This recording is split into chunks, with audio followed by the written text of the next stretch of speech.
Continuing coverage from a story we brought to you Friday. People in Macon Bibb say they're stunned to find out they have broken planning and zoning rules. Our Gloria Ruth Finney is live in studio after speaking with another homeowner today about what they say is a headache for people trying to better their homes. She joins us live now. Gloria Ruth? Amanda, they say they shouldn't have to pay money just for planning and zoning's approval. After going back and forth with the P&Z director today, I'm still not getting clear answers to my questions.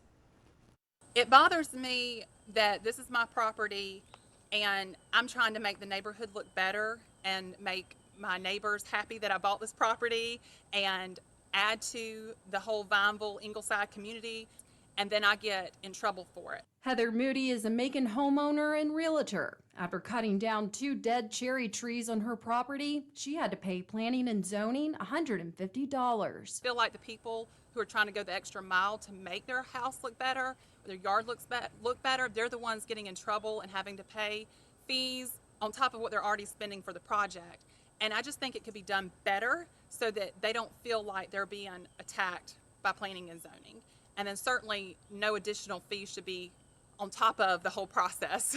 After hearing back from Planning and Zoning's executive director, Jeff Ruggieri, today, I don't feel my questions are fully being answered. I want to know why people have to pay Macon Bibb to make their home nicer. Ruggieri says that fee is determined by P&Z for the amount of staff effort. But how much effort does it take to approve the removal of a dead tree that's already gone? I had a tree surgeon come out and look at them, and he verified they were dead and they were, in his words, self-destructing.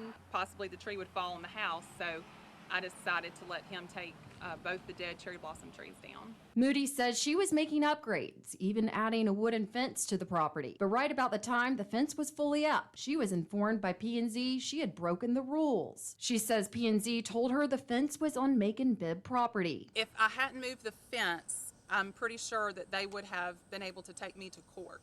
It was hard to prove property lines because it's so hard to get a surveyor.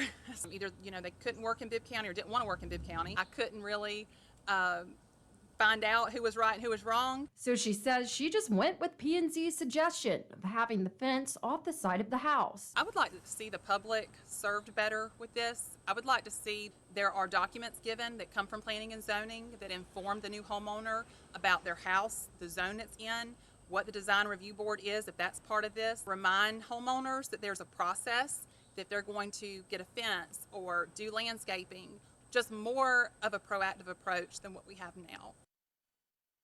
Continue trying to get my questions thoroughly answered. I want to know more about the reasoning behind the cost. In the meantime, reporting live in the studio, Gloria Ruth Finney, WGXA News.